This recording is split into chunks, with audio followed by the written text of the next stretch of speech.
Hello नमस्कार साथियों, आप सभी का दादू क्लासेस के यूट्यूब चैनल पर हार्दिक स्वागत है। हम आज आमेर दुर्ग और 3-4 ऐसे दुर्गों के बारे में विस्तार से पढ़ेंगे। तो चलिए फिर हमारी क्लास को शुरू करते हैं बिना टाइम गंवाए।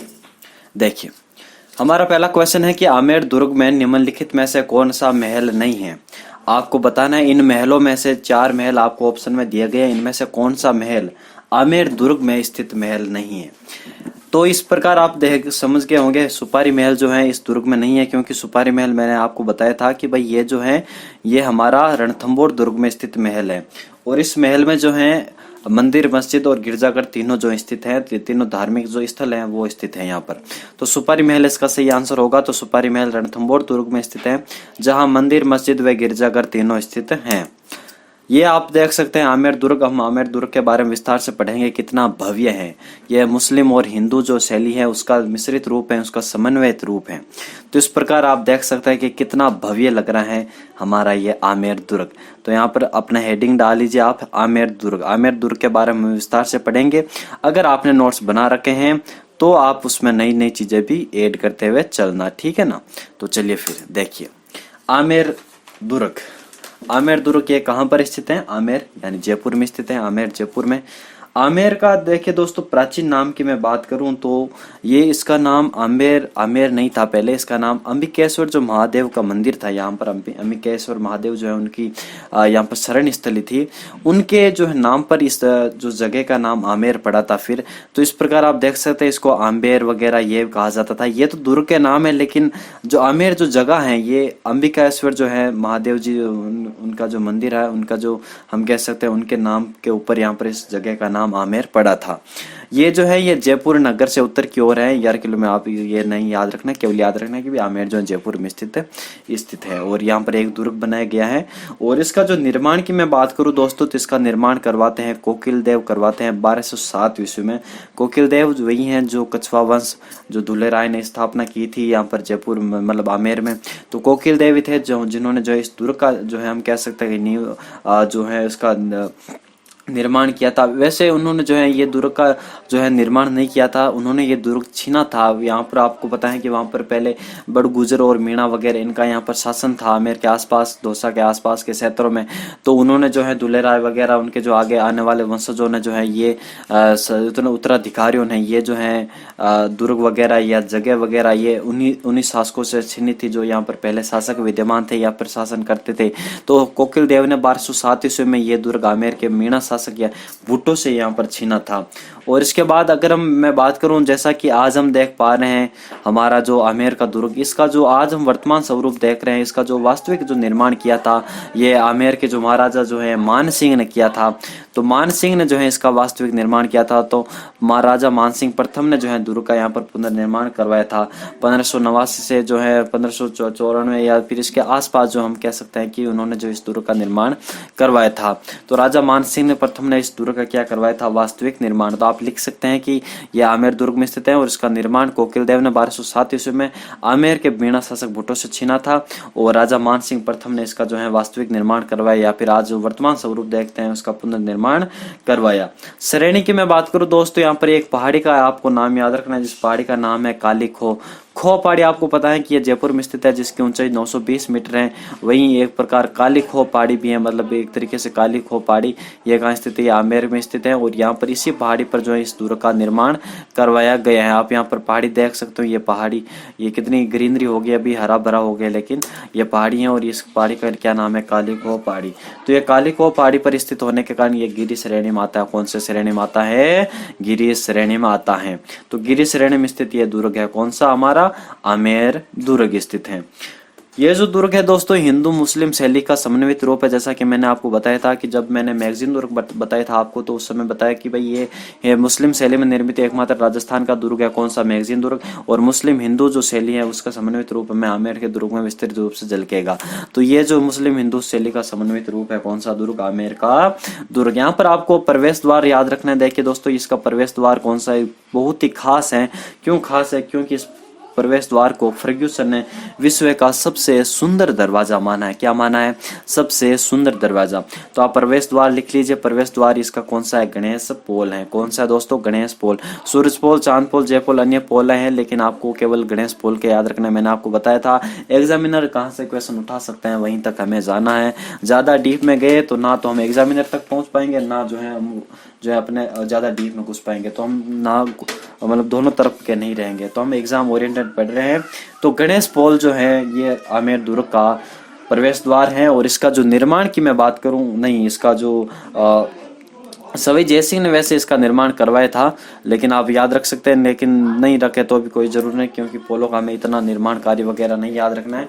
हालांकि इसको फर्ग्यूसन ने विश्व का सबसे सुंदर दरवाजा माना है, तो ये आपको डेफिनेटली याद रखना है कि गणेश पोल जो है आमेर दुर्ग में जो है हम कह सकते हैं कि प्रवेश द्वार है, और फर्ग्यूसन ने इसको विश्व का सबसे सुंदर दरवाजा माना है। इसके दुर्ग के अन्य नामों की मैं बात करूं दोस्तों, इसको आमेर, अंबेर, अंबिकापुर, अंबर, अम्बरीश, अंबावती, हाथियों का किला। तो डेफिनेटली आपको ये तो सारे नाम याद होंगे आमेर, अंबिकापुर है। नया आपके लिए क्या है? हाथियों का किला। तो हाथियों का किला किसको कहा जाता है? हमारा आमेर दुर्ग को कहा जाता है। किसको कहा जाता है? आमेर दुर्ग को कहा जाता है। आपको पता है कि जो मान सिंह थे, एक कहानी जुड़ी हुई है कि मान सिंह जो थे जब बचपन में थे वो बहुत ज्यादा भारी थे और उनका वजन ज्यादा था।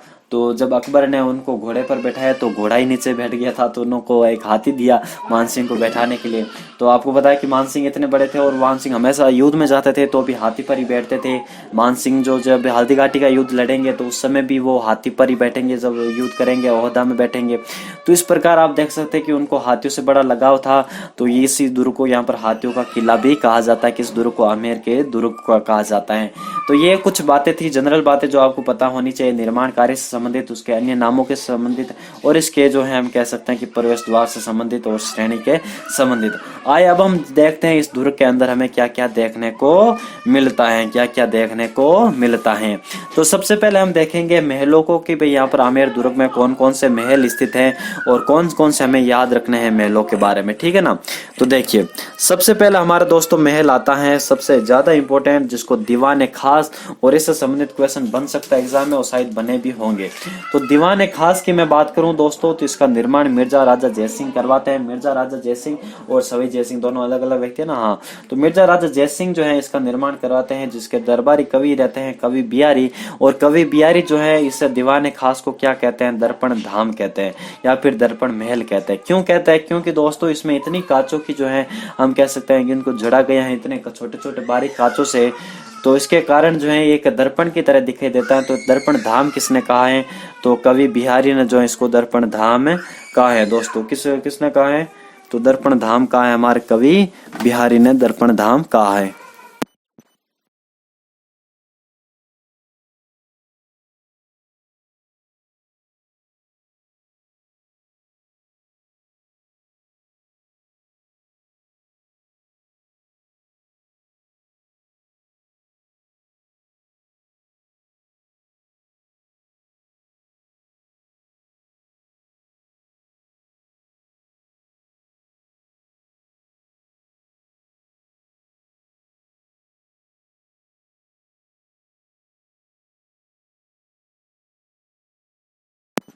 हाँ, तो हम देख रहे थे कि भाई किस प्रकार जो है दीवाने खास को क्या कहा गया है? दर्पण धाम कहा गया है कवि बिहारी के द्वारा। तो आप लिख लीजिए, ये तो आपने लिख लिया होगा, दीवाने खास लिख लीजिए आप महलों के बारे में। आमेर दुर्ग के महल, ये तो आपने सब कुछ लिख लिया ना, ये लिखा हुआ है शायद। तो ये आप देख सकते हैं ये जानकारी सबसे पहले, लेकिन ये बेसिक जानकारी थी। अब महलों के बारे में लिख रहे हैं तो आप लिख लीजिए आमेर के महल, आमेर दुर्ग के महल। सबसे पहले आप हेडिंग डाले दीवाने खास। किस प्रकार लिखेंगे आपको पता ही है, दीवाने खास लिख सकते हैं या फिर दीवान ए खास भी लिख सकते हैं। दीवान ए खास लिखिए। इसका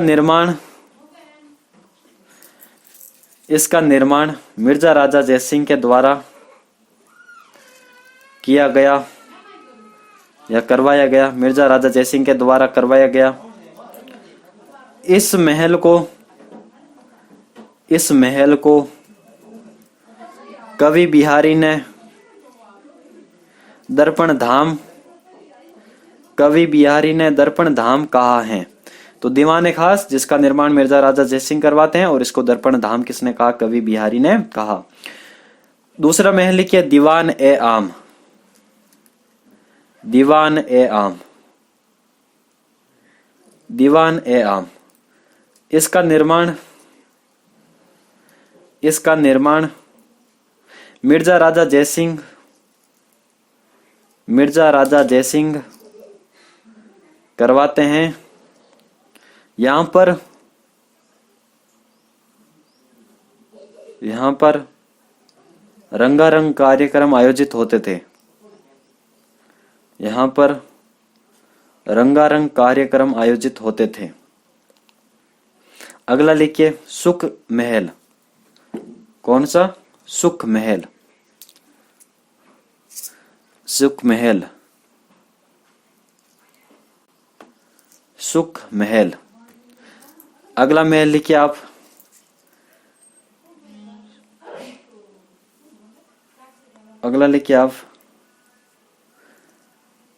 कदमी महल। कदमी महल, इसके बारे में लिखिए। इसका निर्माण राजा रामदेव के द्वारा करवाया गया था, या फिर रामदेव के द्वारा करवाया गया था। यह भी जो हम कछवा शासक आते हैं उसी में आते हैं, उनका नाम रामदेव। तो इसका निर्माण रामदेव के द्वारा करवाया गया था।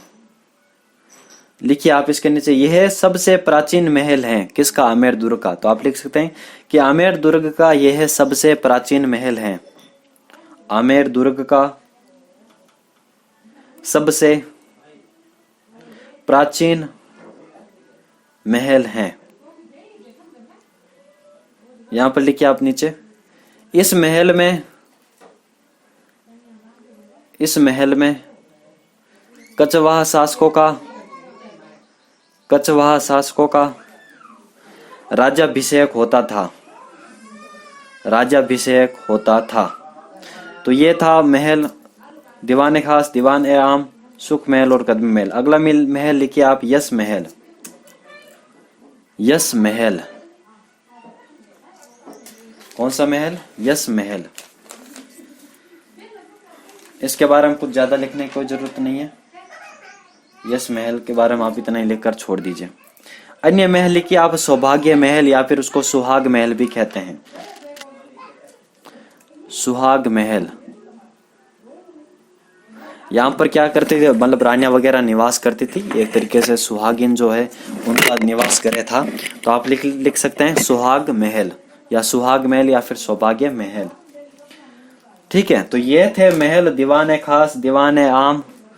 वैसे अगर मैं बात करूं सुख महल को हम सुख मंदिर भी कह सकते थे, लेकिन सुख महल आप डेफिनेटली याद रख लेना। सुख महल जो था ये राजाओं का जो ग्रीष्म काल होता था। आपको पता है कि राजस्थान की गर्मी किससे सहन होती है, तो जब गर्मियां वगैरह आती थी तो सुख महल बनाया जाता था उनके लिए, आमेर के राजाओं के लिए। तो ये राजाओं का ग्रीष्मकालीन निवास था। यहाँ पर बैठ करके कुछ हम कह सकते हैं कि ठंडी ठंडी हवा वगैरह उनका आनंद लेते थे। इसी के पास में एक झील है, तो उस झील से ठंडी ठंडी हवा आती थी।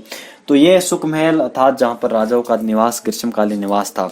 तो ये महल थे दीवान खास, दीवान आम, कदमी महल, सुख महल और सुहाग महल, यश महल। अब हम देखते हैं कि भाई जो एक कैसर कियारी है, इसके बारे में भी लिख लीजिए आप महलों के अंदर ही।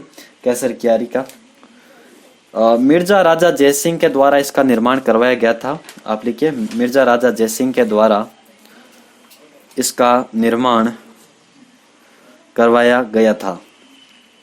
और इसका निर्माण करवाया गया था दोस्तों यहाँ पर आमेर दुर्ग के पास में एक मावटा झील है, और इसी मावटा झील की मैं बात करूं तो इसके बीच में जो स्थित है कैसर कियारी, जिसका निर्माण कौन कराते हैं? मिर्जा राजा जयसिंह करवाते हैं।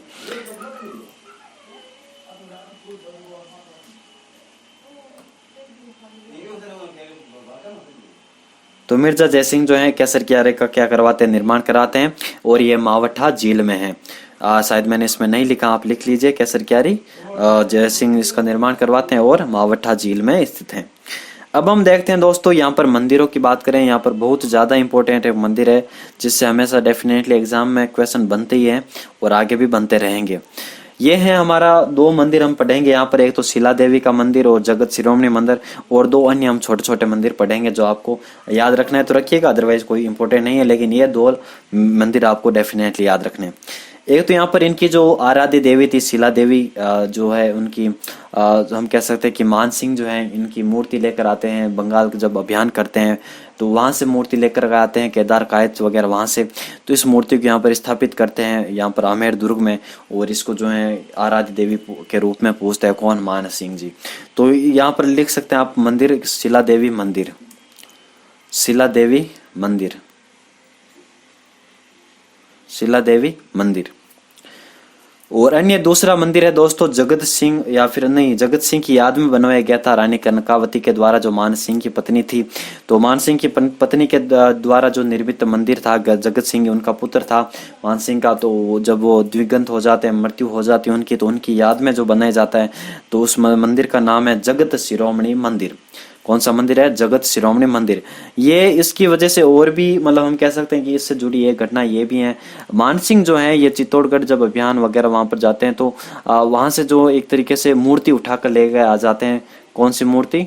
हमारी जो मीरा की मूर्ति।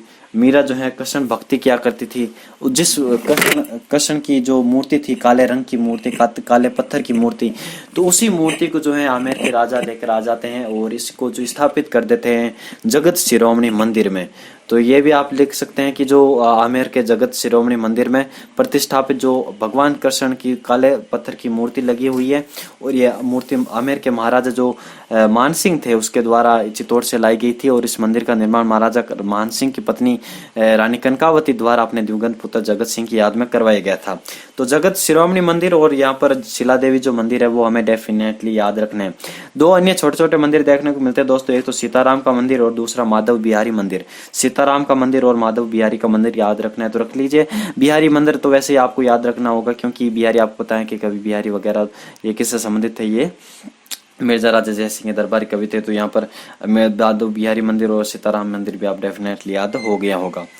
अन्य में बात करूं दोस्तों, तो यहाँ पर जब एक घटना जुड़ी होती है जो अन्य मतलब नाम परिवर्तित को लेकर, जैसे कि हमने गागरोन दुर्ग में देखा था कि जो गागरोन दुर्ग है महमूद खिलजी इसका नाम परिवर्तित करके मुस्तफाबाद कर देते हैं, तो उसी प्रकार गागरोन दुर्ग का जब जिस प्रकार नाम चेंज हुआ, तो उसी प्रकार हमारे जो आमेर दुर्ग है उसका भी नाम चेंज हुआ दोस्तों ये नाम तब चेंज हुआ जब हम कह सकते हैं कि 1707 में मुअज्जम और आजम के मध्य जो युद्ध होता है जजऊ का, और उस युद्ध में जो है राजपूत राजा जो है एक गुट बनाते हैं, एक तो मुअज्जम की तरफ से लड़ते हैं और दूसरे आजम की तरफ से लड़ते हैं।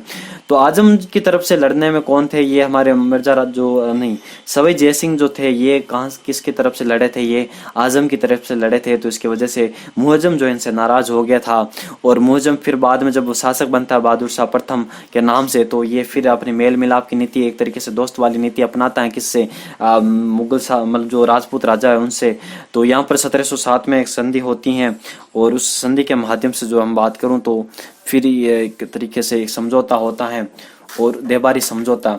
तो उस समझौते के तहत मुगल बादशाह जो है किसको नहीं 1707 में तो देबारी समझौता होता है, और देबारी समझौते के बाद जो है उसको अधिकार दे दिया जाता है सवाई जयसिंह को। लेकिन उससे पहले जो है जब आजम की तरफ से लड़ते हैं कौन? सवाई जयसिंह, और मिर्जा जो हमारे मुअज्जम थे वो जीत जाते हैं, और फिर बहादुर शाह प्रथम के नाम से बनते हैं शासक। तो उन्होंने जो है जिस शासकों ने आजम का साथ दिया था, तो उनसे ऊपर जो उनकी कठोरता की नीति अपनाई, और उन्होंने जो है यहाँ पर आमेर पर एक तरीके से नियंत्रण स्थापित कर लिया, और इसका जो नाम रख दिया था मोमिनाबाद। तो आमेर दुर्ग पर अधिकार करके इसका नाम क्या रखा था? मोमिनाबाद। लेकिन फिर जो है 1707 में जो हमारे मेवाड़ के महाराणा थे अमर सिंह जी, जो अमर सिंह सेकंड, जो कहाँ के जो मतलब एक तरीके से उनके मुअज्जम की तरफ से लड़े थे जजऊ के युद्ध में, तो उसकी वजह से जो है मुअज्जम और अमर सिंह के प्रथम के मध्य अच्छे रिश्ते थे। तो उन्होंने अमर सिंह और हमारे जो अजीत सिंह थे जोधपुर के महाराजा, और इधर से आमेर के जो है सवाई जय सिंह, इनके तीनों के मध्य जो है, और जो मुअज्जम था बहादुर शाह प्रथम के मध्य समझौता होता है 1707 का देबारी में समझौता। उसके बाद से फिर उनको जो है सवाई जय सिंह को अधिकार दे दिया जाता है कहाँ पर? इसके आमेर दुर्ग पर। तो इस प्रकार ये था कि भाई बहादुर शाह प्रथम के द्वारा ये नाम नाम परिवर्तित करने की कहानी भी आपको याद रखना है। तो मोमिनाबाद जो इसका नाम मतलब बदल कर रख देते हैं। अब देखिए दोस्तों, इसके बारे में अन्य भी एक भी चीज देखने को मिलती है कि ये राजस्थान का एकमात्र ऐसा दुर्ग है जहाँ पर मीणा बाजार लगता है। मतलब किसी दुर्ग में जो बाजार लगता है तो यहाँ पर मीणा बाजार जो कहाँ किस दुर्ग में लगता है, तो आपको डेफिनेटली याद रखना है किसका, यहाँ पर आमेर दुर्ग का। तो मैंने आपको बताया ये 1707 वाली ये घटना। और दीवान आम दीवान खास का निर्माण मिर्जा राजा जयसिंह, मैंने आपको बता दिया। और दुर्ग में गणेश पोल के निर्माण सवाई जयसिंह थे। और अन्य में बात करूं, बालाबाई की बात करूं तो ये बालाबाई महाराजा पृथ्वीराज जो थे, आपने जो सांगा का पढ़ा होगा युद्ध, खानवा का युद्ध सांगा और बाबर के मध्य होता है 1527 में। और 1527 में इस युद्ध में जो है आमेर की तरफ से कौन जाते हैं शासक, तो ये हमारे पृथ्वीराज जाते हैं। और इनके पृथ्वीराज जो वही है ये 12 कोटड़ी वाले जिन्होंने अपने पुत्र साम्राज्य को बराबर भागों में बांटा था अपने पुत्रों में। और उनकी पत्नी थी बालाबाई, तो उनकी साल जो है किसी दुर्ग में निर्मित है, तो आमेर दुर्ग में ही निर्मित है। तो ये कुछ बातें थी जो इंपॉर्टेंट थी। मैंने जो है आपको बहुत सारी इससे संबंधित बातें बनाई, इससे बाहर कुछ भी एग्जाम में नहीं पूछ सकते लोग। और इससे जुड़ी अन्य भी हम बात याद रख सकते हैं, जो इंपॉर्टेंट कथन आते हैं, कथनों की हम बाद में डिस्कस करते हैं। तो ये हमारा टाइम आ गया है, इससे संबंधित कौन सा कथन हमें याद रखना है। तो विशप हेबर ने जो इसके बारे में कहा है, विशप हेबर जिन्होंने राजस्थान का जो जिब्राल्टर है, पूर्व का जिब्राल्टर तारागढ़ दुर्ग को कहा, और अन्य दुर्गों के बारे में बहुत कुछ कहा विशप हेबर ने। तो ये विशप हेबर वही हैं जिन्होंने आमेर दुर्ग के बारे में भी कुछ कहा है। तो उन्होंने ये कहा कि मैंने जो क्रेमलिन में देखा, उनका पूरा कथन ये है कि मैंने जो क्रेमलिन में देखा, अलबर्मा के बारे में सुना, उनसे बेहतर आमेर के महल है। ये तो है ही है, दीवाने खास दीवाने आम, कितना भव्य महल है। आप कभी जाना वहां पर, आपको इतना मतलब भव्यता आपको देखने को मिलेगी, आप मंत्र मुग्ध हो जाओगे वहां पर जाकर के। तो विशप हेबर भी जब आए थे तो ये भी हो गए थे, मोहित हो गए थे उन महलों पर। तो उन्होंने यह कहा कि मैंने जो क्रेमलिन में देखा, क्रेमलिन न्यूजीलैंड में पड़ता है, और अल ब्रह्मा के बारे में सुना। यहाँ पर अलकरंत नहीं है, ठीक है ना, हाँ अलकरंत ठीक है। तो क्रेमलिन और अल बर्मा के जो बारे में सुना, क्रेमलिन में उन्होंने देखा, और अल बर्मा के बारे में जो उन्होंने सुना, उनसे बेहतर जो है आमेर के महल, ऐसा विशप हेबर कहते हैं। तो विशप हेबर का कथन आपको याद रखना है, किससे संबंधित है, आमेर दुर्ग से संबंधित है। और ये भी आपको कभी कभी पूछ सकते हैं। अन्य मैं बात करूं दोस्तों, तो ये कुछ बातें थी जो हमें आमेर दुर्ग के बारे में याद रखनी है। और मुझे नहीं लगता कि इससे बाहर कुछ एग्जामिनर पूछ सकता है, क्योंकि ये जो था ये एक तरीके से पूरा 360 डिग्री था किसका, आमेर दुर्ग का। तो देखिए, इससे संबंधित हमारा क्वेश्चन हमने देखा, और इससे संबंधित बहुत सारे क्वेश्चन बन सकते हैं। मैं इससे संबंधित कुछ क्वेश्चन नहीं लेकर आया अभी, लेकिन आगे जब हम सीरीज लेकर आएंगे क्वेश्चंस की सीरीज, तो वहां पर हम देखेंगे भाई इससे संबंधित और क्या क्या क्वेश्चन बन सकते हैं। आइए हम अगला दुर्ग पढ़ते हैं। ये हमारा है तारागढ़ का दुर्ग। इससे संबंधित आपको क्वेश्चन पूछा गया है कि मीरान साहब एवं सैयद हुसैन जो सिंदावर हैं, उनकी दरगाह किस दुर्ग में स्थित है। आपको बताना है मीरान साहब एवं सैयद हुसैन की जो वही सैयद हुसैन सिंदावर की जो दरगाह है किस दुर्ग में स्थित है। मैंने आपको पहले भी बताया था, कुछ दुर्गों के नाम, कुछ दरगाहों के नाम बताए थे जो किसी विशिष्ट दुर्ग में स्थित हैं। और उस समय मैंने आपको बताया था कि मीरान साहब की दरगाह किस दुर्ग में स्थित है। तो आप डेफिनेटली आपने सही सोचा, तारागढ़ इसका सही आंसर होगा। तो तारागढ़ अजमेर में जो है ये दरगाह जो है स्थित है। तो आप देख सकते हैं कि राजस्थान का एकमात्र दुर्ग तारागढ़, जहाँ पर घोड़े की मजार भी स्थित है। ये भी हम देखेंगे जब हम तारागढ़ दुर्ग के बारे में विस्तार से इसका पोस्टमार्टम करेंगे। तो देखिए, अब हम पढ़ने जा रहे हैं तारागढ़ दुर्ग के बारे में।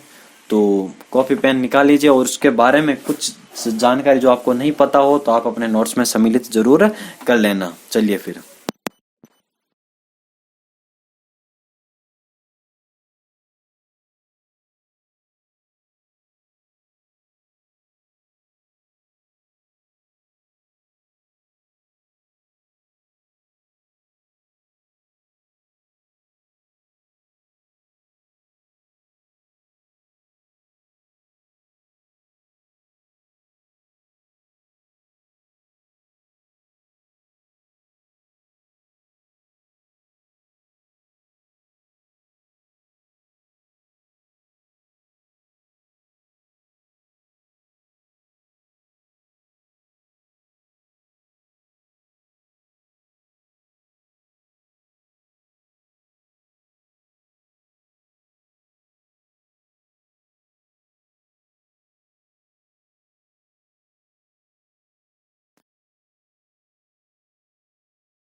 हाँ तो देखिए फिर दोस्तों, तारागढ़ अजमेर की हम बात करने जा रहे हैं। और तारागढ़ दुर्ग, जिसको हरविलास शारदा ने राजस्थान का प्रथम गिरी दुर्ग माना है, जो गढ़बीटली पहाड़ी पर स्थित है, जिसका निर्माण चौहान शासक अजयराज के द्वारा करवाया जाता है 1113 ईस्वी में, जिसका प्रवेश द्वार जयपोल या फिर इसको पृथ्वीपोल कहते हैं। तो आइए उसके बारे में हम विस्तार से पोस्टमार्टम करते हैं। किस दुर्ग का?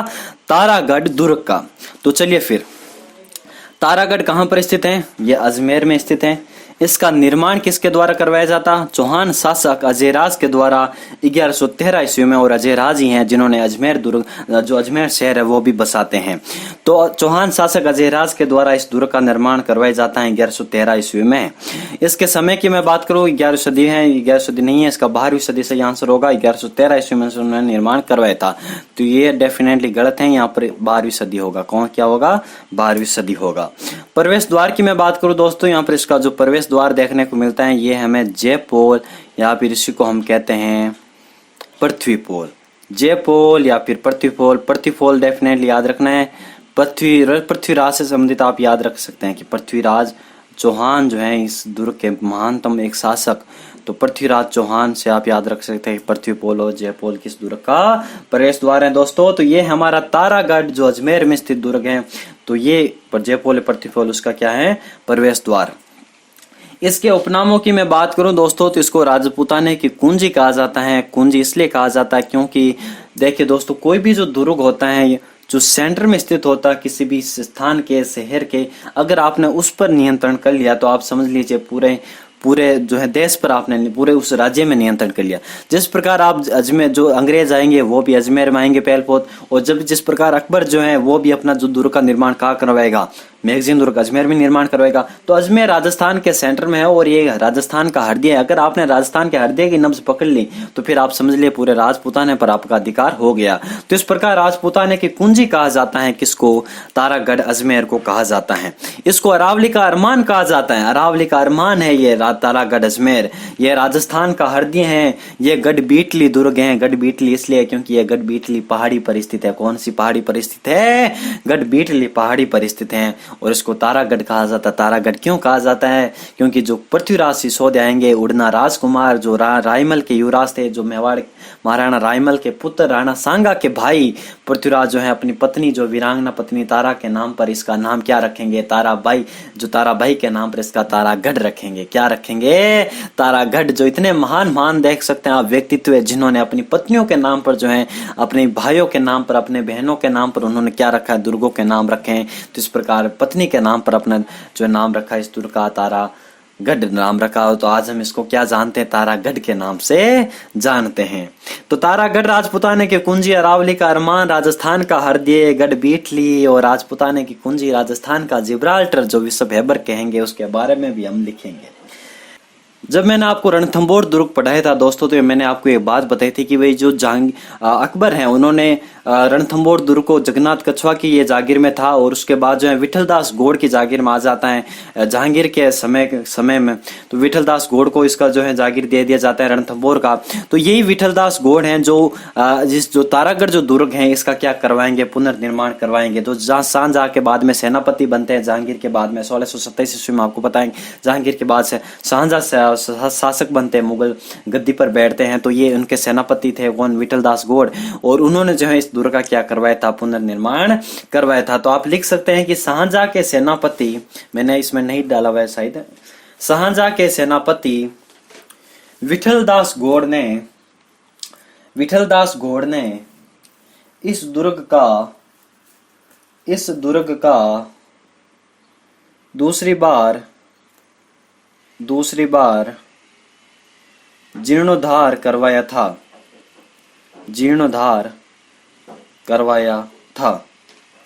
क्योंकि दोस्तों इस दुर्ग का प्रथम बार जो जीर्णोद्धार है वो करवाया था, मैंने आपको बताया था कि जो पृथ्वीराज सिसोदिया है, उड़ना राजकुमार, उन्होंने जो है इस दुर्ग का पुनर्निर्माण जीर्णोद्धार कराया था, और अपनी पत्नी जो है तारा के नाम पर इसका नाम तारागढ़ रखा था। और दूसरी बार जो है जीर्णोद्धार करवाते हैं हमारे शाहजहां के सेनापति विठलदास घोड़। तो आप इसको क्रम वाइज लिख सकते हैं कि प्रथम बार जीर्णोद्धार पृथ्वीराज सिसोदिया उड़ना राजकुमार, और द्वितीय बार जो है जीर्णोद्धार हमारे विठलदास घोड़ जो शाहजहां के क्या थे? सेनापति, और रणथंभौर दुर्ग की उनके पास जागीर थी।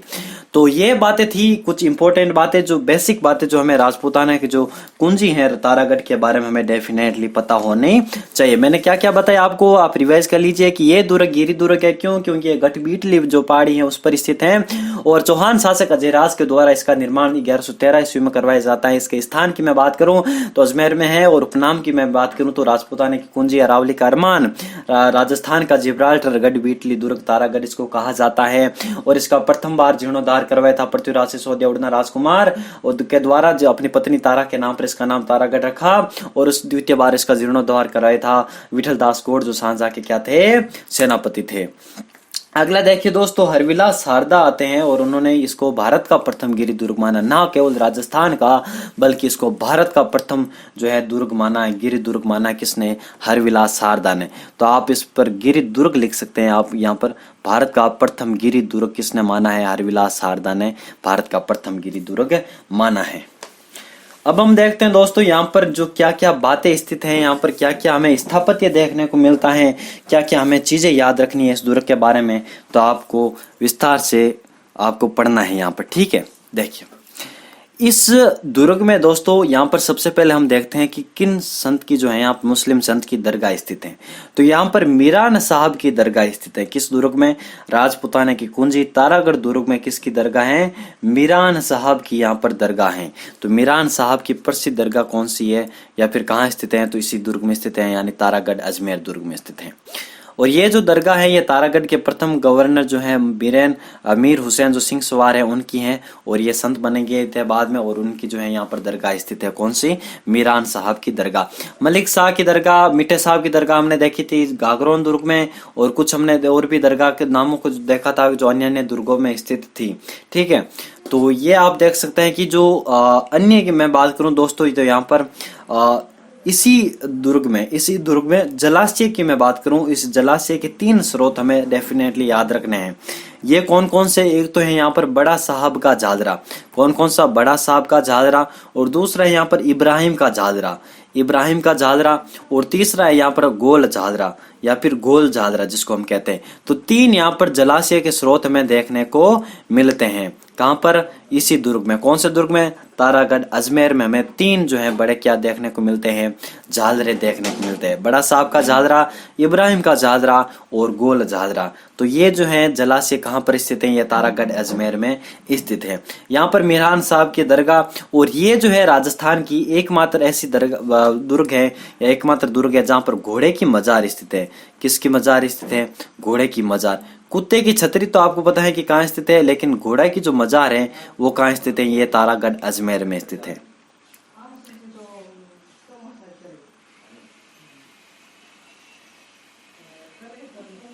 तो घोड़े की जो मजार स्थित है वो कहां पर स्थित है? हमारी तारागढ़ अजमेर में स्थित है।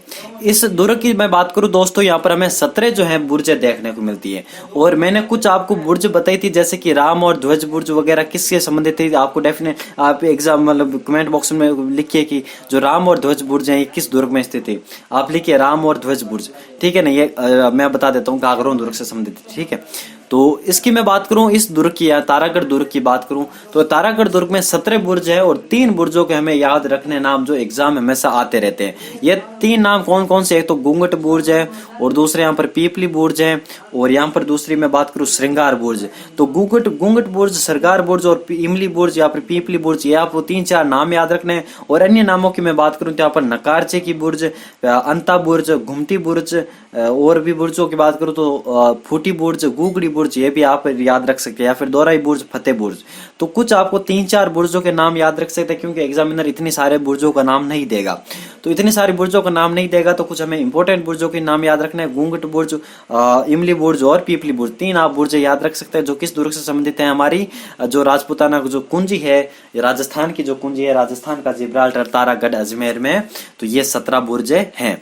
तो दुर्ग के भीतर बड़े साहब का चादरा, इब्राहिम का चादरा, गोल चादरा हमने देखा, और घोड़े की मजार इसी दुर्ग में स्थित है। और यहाँ पर मैं बात करूं मीरान साहब की दरगाह भी किस दुर्ग में स्थित है? हमारी राजपूताना की कुंजी तारागढ़ अजमेर में स्थित है।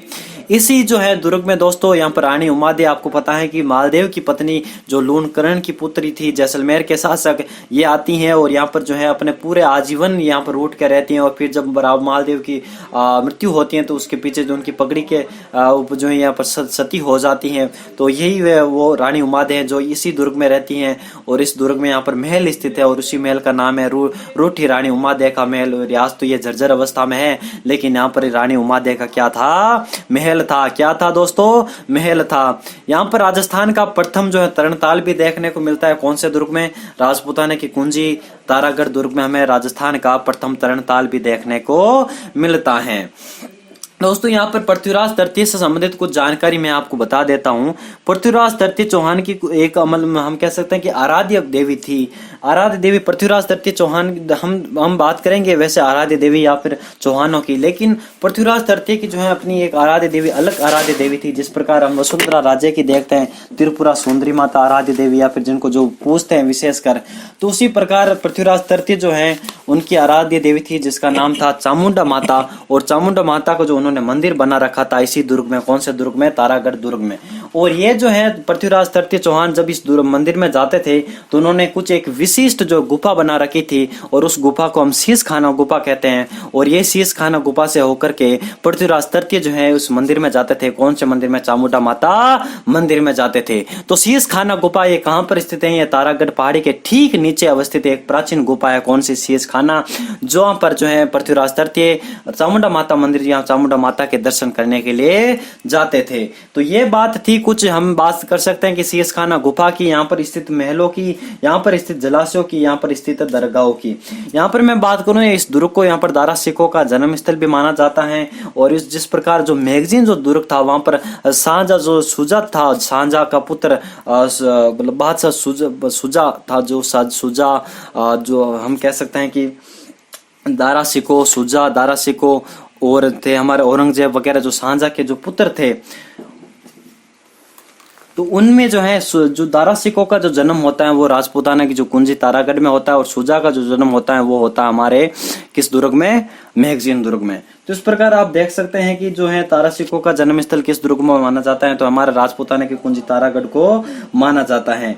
यहाँ पर मैं बात करूं दोस्तों, यहाँ पर एक तरीके से अन्य बात करें तो हम कुछ कथन आते हैं। तो यहाँ पर कथनों के बारे में भी आप लिख लीजिए। ये कथन आता है कि जो विश्व फेबर है वो इसको राजपूताना की क्या कहते हैं, जिब्राल्टर कहते हैं। राजस्थान का जिब्राल्टर। जिब्राल्टर आपको पता है कि इंग्लैंड में स्थित एक बहुत प्रसिद्ध जगह है जिब्राल्टर। तो यहाँ पर राजस्थान का जिब्राल्टर किसने कहा, विश्व फेबर ने कहा है। और यहाँ पर मैं बात करूं एक अन्य जो आते हैं डॉक्टर पार्श्वनाथ सिंह आते हैं और ये कथन कहते हैं, पार्श्वनाथ सिंह ये कहते हैं कि जो पृथ्वीराज तृतीय हैं उनका जो चौहान का जो वध है ये इसी दुर्ग में हुआ। कौन से दुर्ग में, तारागढ़ दुर्ग में। आपको पता है कि इनकी जो मृत्यु से संबंधित बहुत सारे मत हैं, जैसे कि कोई कहता है सरस्वती नामक स्थान पर हुआ था हरियाणा में, और कोई कहता है कि उनके जो गजनी में वहां पर मृत्यु हुई थी। उन्होंने आत्महत्या नहीं, उन्होंने जो उनका जो दोस्त था चंद्र बरदाई वो उन पर जो चाकू से वार करके हत्या करता है और फिर यहाँ पर दोनों साथ में मरते हैं। कुछ बहुत सारे ऐसे हम 3-4 मत तो याद रखने। तो इसी प्रकार डॉक्टर पार्श्वनाथ कहते हैं कि भाई जो पृथ्वीराज तृतीय चौहान इनका वध कहां पर होता है, इसी दुर्ग में स्थित होता, तारागढ़ दुर्ग में। और यहाँ पर दोस्तों यहाँ पर मीठे नीम का एक पेड़ भी स्थित है और जिसको हम निसंतानों की यहाँ पर तमन्ना पूरी होती है। जो निसंतान है, जो बांझ लोग हैं, उनके यहाँ पर पुत्र प्राप्त होता है। किस, अगर मीठे नीम का यहाँ पर पेड़ का दर्शन कर लिया, वहां पर कुछ उनकी जड़ी बूटी खा ली तो यहाँ पर पुत्र प्राप्ति भी होती है, पुत्र या फिर पुत्री प्राप्ति होती है। तो यहाँ पर मीठे नीम का पेड़ भी स्थित है। तो ये बातें थी तारागढ़ दुर्ग यानी अजमेर का जो दुर्ग है तारागढ़ दुर्ग, इसके बारे में हमने बहुत सारी बातें को देखा है। रिवाइज की मैं बात करूं तो यहाँ पर गिरी दुर्ग वगैरह हमने देखा कि चौहान शासक अजयराज द्वारा 1183 में 1200 में और अजमेर तारागढ़ दुर्ग जो बीटली पहाड़ी है, गढ़ बीटली दुर्ग कहा जाता है, अजमेर दुर्ग कहा जाता है, राजपूताना कुंजी कहा जाता है, राजस्थान का जिब्राल्टर कहा जाता है। मुस्लिम संत जो है मीरान साहब की दरगाह है, यहाँ पर जो मीर हुसैन सिंह सवार की भी यहाँ पर दरगाह है। और यहाँ पर विश्व फेबर ने इसको राजपूताना जो है यहाँ पर पूर्व का जो जिब्राल्टर कहा है। मेवाड़ के महाराणा जो रायमल के युवराज पृथ्वीराज ने अपनी वीरांगना पत्नी तारा के नाम पर इसका नाम तारागढ़ रखा। शेष खाना गुफा यहाँ पर तारागढ़ पहाड़ी के ठीक नीचे अवस्थित एक प्राचीन गुफा है जिससे जो होकर के पृथ्वीराज तृतीय चामुंडा माता का दर्शन करने जाते थे। हर विलास शारदा की मैं बात करूं तो इस दुर्ग को भारत का प्रथम गिरी दुर्ग माना। प्रवेश द्वार की मैंने बात की, जयपोल या फिर पृथ्वीपोल। इस दुर्ग की प्राचीर में 17 बुर्ज हैं जिन पर घूंघट बुर्ज, पिपली बुर्ज, इमली बुर्ज वगैरह जैसे हमें याद रखने नाम। बड़े इस दुर्ग के भीतर बड़े साहब का जादरा, इब्राहिम का जादरा, गोल जादरा यहाँ पर स्थित है और घोड़े के मजार इसी दुर्ग में स्थित है। रानी उमादे जो थी उनका महल यहाँ पर स्थित है और राव मालदेव ने जब हमारे दुर्ग में किले के ऊपर अरहट से पानी पहुंचाने का प्रबंध किया था। आपको पता है कि उनकी रानी रह रही थी तो उनको कुछ तकलीफ ना हो, पति चाहता है कि भाई उनकी पत्नी अच्छे से रहे, तो उन्होंने यहाँ पर अरहट से पानी पहुंचाने का प्रबंध किया ताकि उनको नीचा ना आना पड़े। और यहाँ पर मीठे नीम का पेड़ भी स्थित है। तो ये जानकारी थी किस दुर्ग के बारे में, तारागढ़ दुर्ग के बारे में। और डॉक्टर पार्श्वनाथ सिंह के अनुसार मैंने बताया था कि भाई जो पृथ्वीराज तृतीय उनका जो वध होता है वो इसी दुर्ग में होता है। ठीक है, तो ये बातें थी। आइए इससे संबंधित हम क्वेश्चन को देखते हैं। सबसे पहला हमारा क्वेश्चन है, घूंघट बुर्ज, अंगार बुर्ज, इमली बुर्ज इत्यादि किस दुर्ग की बुर्ज मानी जाती हैं? यहाँ पर मानी जाती नहीं है, मानी जाती है। ठीक है ना, तो डेफिनेटली इसका आंसर आता है आपको। अब आता है कि इसका जो है तारागढ़ अजमेर जो है यहाँ पर इस दुर्ग में स्थित ये बुर्जें हैं। तो देख सकते हैं ये सभी बुर्जें तारागढ़ अजमेर की हैं और इस दुर्ग में कुल 17 बुर्जें हैं। ठीक है, तारागढ़ अजमेर को राजस्थान का जिब्राल्टर किसने कहा? तो यहाँ मैं कब से बक रहा हूँ, विश्व पेपर ने इसको तारागढ़ का जिब्राल्टर कहा है, नहीं राजस्थान का जिब्राल्टर कहा है। कुंभलगढ़ दुर्ग आ गया हमारा। कुंभलगढ़ दुर्ग बहुत ही ज्यादा इंपॉर्टेंट, क्योंकि यहाँ पर महाराणा प्रताप का जन्म होता है, जन्मस्थली यहाँ पर कटारगढ़ स्थित है, यहाँ पर बहुत सारी बातें स्थित हैं। तो यही जो है कुंभलगढ़ दुर्ग के बारे में विस्तार से पढ़ेंगे। तो अब आपको यहाँ पर बताना है कि कुंभलगढ़ दुर्ग का मुख्य प्रवेश द्वार कहलाता है। पाटन पोल की मैं बात करूँ दोस्तों तो ये चित्तौड़गढ़ का होगा। नौलखा दरवाजा मैंने आपको बताया था रणथंभौर दुर्ग का। अक्षय पोल आपको पता है कि कुंभ जो हमारा जैसलमेर सोनारगढ़ दुर्ग है उसकी प्रवेश द्वार है। ओरठ पोल इसका यहाँ पर सही आंसर होगा। किसका? कुंभलगढ़ दुर्ग का कौन सा प्रवेश द्वार है? ओरठ पोल। आए कुंभलगढ़ दुर्ग का हम क्या करते हैं? पोस्टमार्टम करते हैं। ये आप देख सकते हैं कितना भव्य लग रहा है, कितना भव्य दृश्य है। नीचे मंदिर, ऊपर दुर्ग, ओ हो क्या भव्य दृश्य है। तो आप इससे मन मोहित हो गए होंगे कि भाई ये दुर्ग कितना भव्य दुर्ग है। इसी दुर्ग के बारे में हम पोस्टमार्टम करेंगे, हर एक चीज को यहाँ पर हम जानेंगे। चलिए फिर क्लास को आगे बढ़ाते हैं और कुंभलगढ़ दुर्ग के बारे में हम पढ़ते हैं।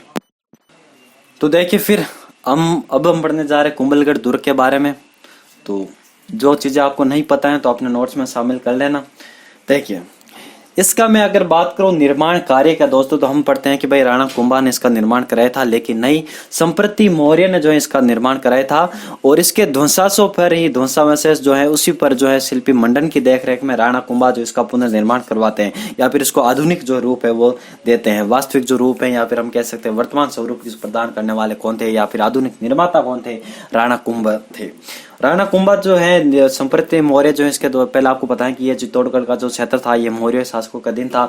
734 में बप्पा रावल जो है यहाँ पर अधिकार करते हो, जयतर सिंह यहाँ पर इसको चित्तौड़गढ़ को प्रथम राजधानी बनाते हैं और फिर उसके जो आसपास का जो क्षेत्र था वो धीरे धीरे मौर्य शासकों से यहाँ पर छीन लेते हैं। तो संप्रति जो मौर्य था इसके द्वारा ये कुंभलगढ़ दुर्ग का पहले यहाँ पर बनाया गया था। और फिर जो उनके अवशेष थे उसी पर जो राणा कुंभा ने शिल्पी मंडन की देखरेख में एक बहुत ही भव्य दुर्ग जो है खड़ा किया था। तो इस दुर्ग का निर्माण महाराणा कुंभा ने मौर्य शासक संप्रति द्वारा निर्मित एक प्राचीन दुर्ग के ध्वंसावशेषों पर शिल्पी मंडन की देखरेख में करवाया था। और ये कहाँ पर होगा? कुंभलगढ़ आपको पता है कि ये राजस्थान में जगह है। कुंभलगढ़ और गोगुदा का मध्य भोराट का पठार स्थित है। तो ये जो कुंभलगढ़ राजस्थान में और गोगुदा यहाँ पर उदयपुर में देखने को मिलता है। तो ये जो है कुंभलगढ़ है, इसी के बारे में हम आज पढ़ेंगे। देखिए दोस्तों इसका निर्माण काल की मैं बात करूं तो 1448 से लेकर के 1458 इसका निर्माण कार्य बताया जाता है। और कोई कोई तो ये बताते हैं कि 1443 से लेकर के 1458, लेकिन आपको दोनों याद रखना है। अगर एग्जाम में नहीं पूछेंगे लेकिन फिर भी आपको डेफिनेटली हम कह सकते हैं कि याद होना ही चाहिए, एक आइडिया होना चाहिए कि भाई इसका निर्माण करवाया जाए। 1450 से लेकर 1458 तो आपको डेफिनेटली याद हो जाएगा, 10 वर्षों का अंतर है। लेकिन 1443 से 1458 भी हमें कहीं कहीं देखने को मिलता है। तो दोनों आपको निर्माण कार्य की जो तिथि है वो आपको डेफिनेटली याद रखना है। इसके मैं प्रवेश द्वार की मैं बात करूँ दोस्तों, यहाँ पर ओरठ पोल जो है इसका प्रवेश द्वार है और कुल 8 प्रवेश द्वार बताए जाते हैं और यहाँ पर कुछ कई जगह 9 प्रवेश द्वार बताए जाते हैं। तो आपको ये संख्या याद नहीं रखती है कितने प्रवेश द्वार, क्योंकि एग्जामिनर यहाँ से तुच्छ क्वेश्चन नहीं उठाएगा। उठाने के लिए बहुत इंपॉर्टेंट क्वेश्चन यहाँ पर पड़े हैं।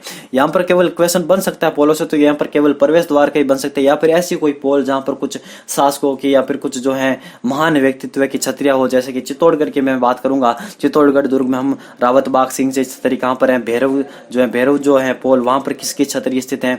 जो जयमल फतेह की सिसोदिया की वहां पर कहाँ पर जो छतरी स्थित है। तो कुछ जो है वहां पर हम पोलों को देखेंगे। जैसे कि हमने गणेश पोल को देखा जो अमेर दुर्ग में स्थित है, जिसका निर्माण सवाई जयसिंह कराते हैं और इसको हमारे जो फर्ग्यूसन थे विश्व का सबसे सुंदर दरवाजा मानते हैं किसको, गणेश पोल को। तो हमें ऐसा पोलों को हमें याद रखना है, ऐसा नहीं कि हर एक पोल का हमें याद रट लिया। रटने से कुछ नहीं होगा, कुछ हमें जो एग्जामिनर के साथ हमें दिमाग को लड़ाना पड़ेगा अपना, ठीक है ना। तो प्रवेश द्वार हमें देखने को मिलता है इसका, ओरठ पोल हमें कुंभलगढ़ दुर्ग का प्रवेश द्वार देखने को मिलता है।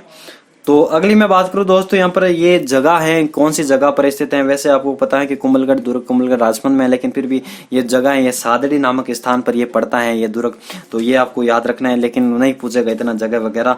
और इसकी मैं बात करूं दोस्तों, यहाँ पर उनकी जो पत्नी थी कुंभा की पत्नी कुंभल मेरू, उनके नाम पर इस दुर्ग का नाम रखते हैं कौन, राणा कुंभल मेरू।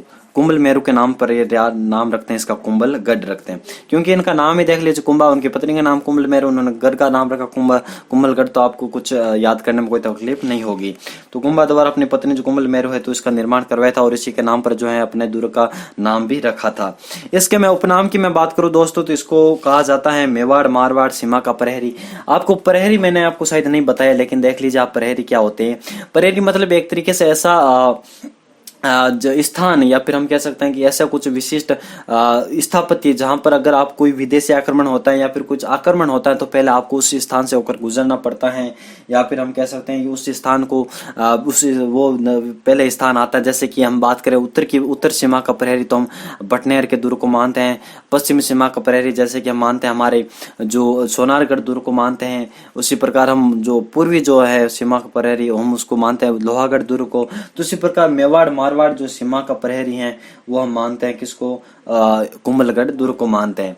तो इस प्रकार आप याद रख सकते हैं मेवाड़ मारवाड़ का जो सीमा प्रहरी है किसको मानते हैं, कुंभलगढ़ दुर्ग को मानते हैं। इसको जो है मेरुदंड कहा जाता है, इसको मेवाड़ राजाओं की शरण स्थली कहा जाता है। जिस प्रकार शरण स्थली होगी हमारी जो सिवाना है वो होगी हमारी जो जोधपुर के महाराजाओं की शरण स्थली।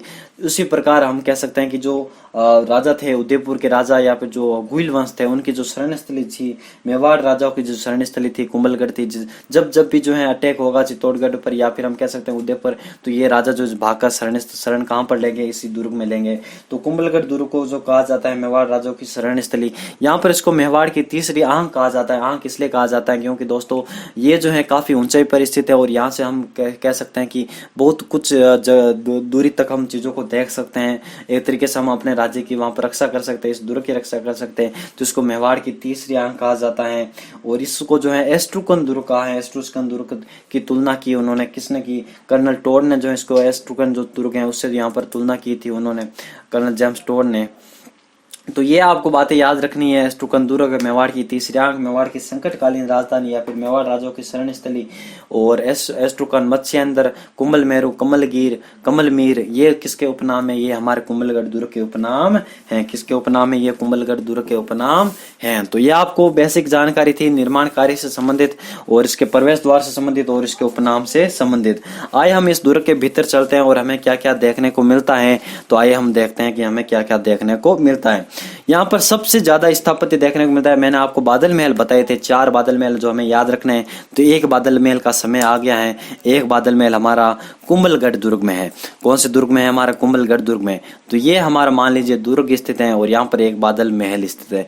इस बादल महल में दोस्तों यहाँ पर एक तो है जनाना कक्ष और दूसरा है हमारा मर्दाना कक्ष। जनाना कक्ष और ये दूसरा हमारा मर्दाना कक्ष। जनाना कक्ष में जाएंगे तो हमें 2 चीजें और देखने को मिलेंगे रूम। एक तो हमारा जूनी कचहरी और दूसरा है हमारा श्रृंगार कक्ष। एक तो हमारा जूनी कचहरी और दूसरा हमारा श्रृंगार कक्ष। और जूनी कचहरी में हमारा वीर शिरोमणि महाराणा प्रताप का जन्म होता है 9 मई 1540 ज्येष्ठ शुक्ल तृतीया को। जेठ की चांदनी रात को, चांदनी जो तीज है उसको जन्मदिन होता है किसका, हमारे महाराणा प्रताप का जन्म होता है। इसी बादल महल के जनाना कक्ष के जूनी कचहरी में जो है किसका जन्म होता है, हमारे वीर शिरोमणि महाराणा प्रताप का। तो बादल महल इसलिए इंपॉर्टेंट हो गया क्योंकि वीर शिरोमणि महाराणा प्रताप का यहाँ पर जन्म में होता है। अगली मैं बात करूं दोस्तों महलों की, मैं चर्चा कर लेते हैं हम पहले कि इस दुर्ग में कौन कौन से महल स्थित हैं। तो यहाँ पर सबसे ज्यादा इंपॉर्टेंट एक महल यहाँ पर स्थित है अटपटा महल। जैसे कि सरपट महल आएगा, जैसे कि हम बात करें, जैसे कि हमने गागरोन दुर्ग में हम कुछ महलों की बात की थी, कुछ यूनिक महलों की हमने बात की थी। उसी प्रकार एक यूनिक महल हमें कुंभलगढ़ में भी देखने को मिलता है। यूनिक महल का मतलब है ये है कि कुछ यूनिक नेम, ठीक है ना, स्पेसिफिक नेम। तो इसकी वजह से जो है हमारे लिए कुछ इंपॉर्टेंट हो जाए, जैसे कि सुबट विलास हो गया, वो हम देखेंगे जयगढ़ में, जयगढ़ जो दुर्ग होगा जयपुर का। तो उसी प्रकार इस दुर्ग में जो स्थित जो महल स्थित है, उसका महल का नाम है हमारा कौन सा महल, अटपटा महल, या फिर जिसको हम जाली रानी का महल कहते हैं। क्या कहते हैं? जाली रानी का महल। जाली रानी का महल कहाँ पर स्थित है? हमारा कुंभलगढ़ में स्थित है। यहाँ पर दोस्तों, यहाँ पर कुछ जो है दो महलों का हमें याद रखना है। एक तो हमारा बादल महल हो गया और दूसरा हमारा कौन सा हो गया, जो है अटपटा महल, या फिर हम उसको कहते हैं जाली रानी का महल। आइए हम जान लेते हैं जो कटारगढ़ है उसके बारे में हम जान लेते हैं कि भाई ये आखिर कटारगढ़ है क्या। ये लघु दुर्ग हैं जो कुंभलगढ़ दुर्ग में स्थित हैं। कौन सा? ये जो है कटारगढ़। और यहाँ पर कटारगढ़ में माना जाता है कि जो कटारगढ़ में स्थित है बादल महल, और इसी बादल महल में महाराणा प्रताप का जन्म हुआ था।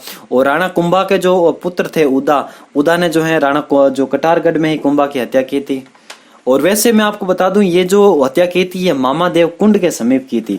मामदेव कुंड तो होगा हमारा जालोर में, जो जालोर जो दुर्ग नहीं, सिवाना जो दुर्ग होगा वहां पर मामदेव कुंड है।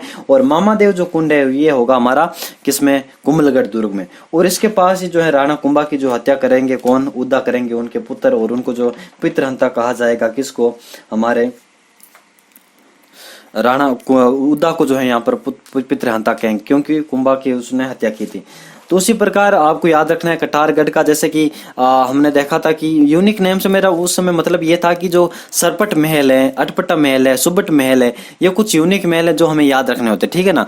और ये आपको डेफिनेटली याद रखना है। ऐसा नहीं है कि भाई महलों के बारे में नहीं पूछेगा, इंपॉर्टेंट नहीं है, ये नहीं होता। इंपॉर्टेंट हर एक चीज होती है, बस ये होता है उसका लेवल थोड़ा बहुत कम हो जाता है, कोई ज्यादा कम इंपॉर्टेंट होती है, कुछ ज्यादा इंपॉर्टेंट होती है।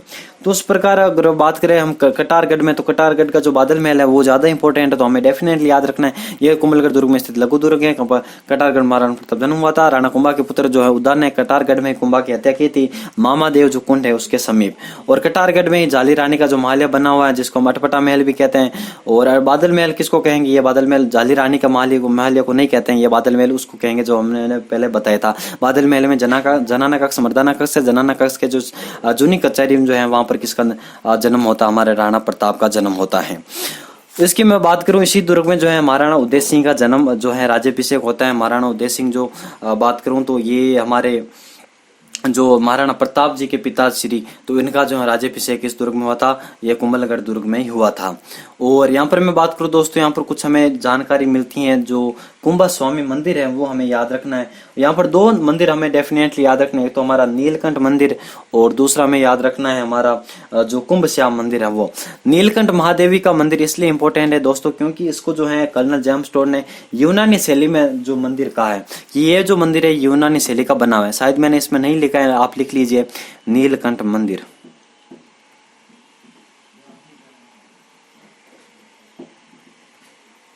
नीलकंठ मंदिर, आप इसके बारे में लिख लीजिए, नीलकंठ मंदिर हेडिंग डाल लीजिए।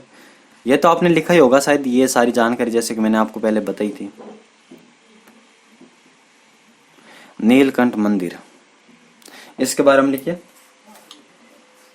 कर्नल जेम्स टोड ने इस मंदिर को, कर्नल जेम्स टोड ने इस मंदिर को यूनानी शैली का मंदिर कहा, यूनानी शैली का मंदिर कहा। दूसरा मंदिर लिखिए आप, कुंभ श्याम मंदिर, कुंभ श्याम मंदिर, इसके बारे में लिखिए आप। इसका निर्माण राणा कुंभा के द्वारा करवाया जाता है। इसका शिवलिंग 5.5 फीट ऊंचा है, 5.5 फीट ऊंचा है। तो कटारगढ़ के बारे में ये मैंने आपको बता दी, ये जानकारी थी। लेकिन कटारगढ़ के बारे में अबुल फजल कुछ कहते हैं, इसके बारे में आप लिखिए। कि ये दुर्ग इतनी बुलंदी पर बना हुआ है, ये दुर्ग इतनी बुलंदी पर बना हुआ। कटारगढ़ दुर्ग के बारे में कहते हैं कि ये दुर्ग तो इतनी बुलंदी पर है कि इसको ऊपर से नीचे देखने पर सिर की पगड़ी गिर जाती है।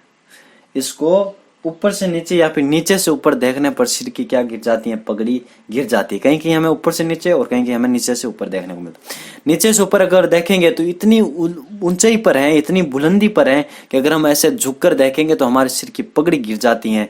तो ये ऐसा किसने कहा? अबुल फजल ने कहा। किसके बारे में? मेवाड़ की तीसरी आंख जिसको कटारगढ़ कहते हैं, तो ये कटारगढ़ के बारे में कहा है किसने? अबुल फजल ने ऐसा कहा। यहाँ पर दोस्तों हमें जो है जाली बावड़ी देखने को मिलती है। यहाँ पर जाली रानी का महल है, मैंने बताया अटपटा महल जिसको कहते हैं। सरपट महल की मैं बात करूँ तो ये गागरोन दुर्ग में था, और अटपटा महल यहाँ पर कहाँ पर स्थित है? कुंभलगढ़ दुर्ग में स्थित है। यहाँ पर विष्णु मंदिर भी है, लेकिन आपको डेफिनेटली याद नहीं रखना है। याद मंदिरों में कुंभ स्वामी मंदिर और यहाँ पर नीलकंठ महादेव मंदिर आपको याद रखना है, ठीक है ना? तो नीलकंठ महादेव मंदिर यहाँ पर पूरा नाम होगा इस मंदिर का। और मामादेव कुंड मैंने बताया कि जहां पर जो है राणा उद्दा ने जो हत्या की थी राणा कुंभा की। और मामदेव कुंड सिवाना दुर्ग में था। और इसी दुर्ग में जो है उड़ना राजकुमार पृथ्वीराज सिसोदिया की जो छतरी यहाँ पर बनी हुई है, किस दुर्ग में? कुंभलगढ़ दुर्ग में। आपको पता है कि जगमाल देवड़ा जो है इनको जो लाडू खिला देते हैं, विष वाले लाडू, और यहाँ पर फिर उनकी मृत्यु हो जाती है पृथ्वीराज उड़ना राजकुमार की, और मृत्यु होती है पर कुंभलगढ़ में। और कुंभलगढ़ में यहाँ पर इनकी क्या बनी हुई है? 12 खंभों की छतरी बनी हुई। 1 खंभों की छतरी, 8 खंभों की छतरी, 12 खंभों की छतरी, 16 खंभों की छतरी, 80 खंभों की छतरी, 32 खंभों की छतरी, 84 खंभों की छतरी। जब छतरी आएगी तो उस समय देखेंगे। तो इसी प्रकार 12 खंभों की छतरी कहां पर स्थित है? कहां पर स्थित है? कुंभलगढ़ दुर्ग में। इस दुर्ग के चारों तरफ मेन बात तो रहेगी कि 36 किलोमीटर जो है यहाँ पर क्या बनी हुई है? यहाँ पर बनी हुई है आपकी प्राचीर बनी हुई है 36 किलोमीटर लंबी। ये भारत की महान दीवार जिसको कहा जाता है। और ये 8 मीटर चौड़ी है, और इस पर जो है बहुत सारे जो हम कह सकते हैं कि घुड़सवार भी चल सकते हैं। कहीं कहीं 8 घुड़सवार बताते हैं और कहीं कहीं 4 घुड़सवार बताते हैं। तो 8 मीटर जो यहाँ पर क्या है चौड़ी, यहाँ पर क्या स्थित है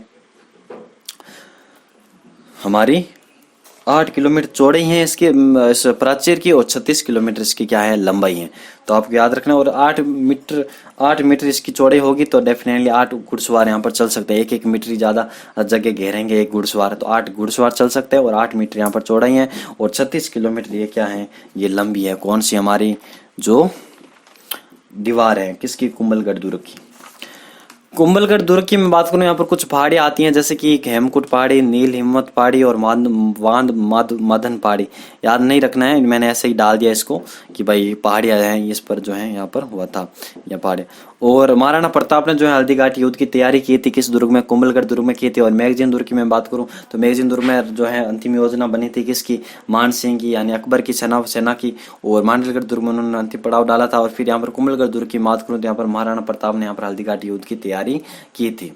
और तो ये जानकारी थी किसकी? हमारी कुंभलगढ़ दुर्ग के बारे में। यहाँ पर आप लिख सकते हैं कि ये अरावली पर्वत की 13 ऊंची चोटियों से घिरा दुर्ग है। कुंभलगढ़ दुर्ग जो 36 किलोमीटर लंबे पर्वत है, और 8 मीटर चौड़ी दीवार से जो है यहाँ पर सुरक्षित है। और यहाँ एक साथ 8 घुड़सवार यहाँ पर चल सकते हैं। तो ये जानकारी थी हमारी किसके बारे में? किसके बारे में?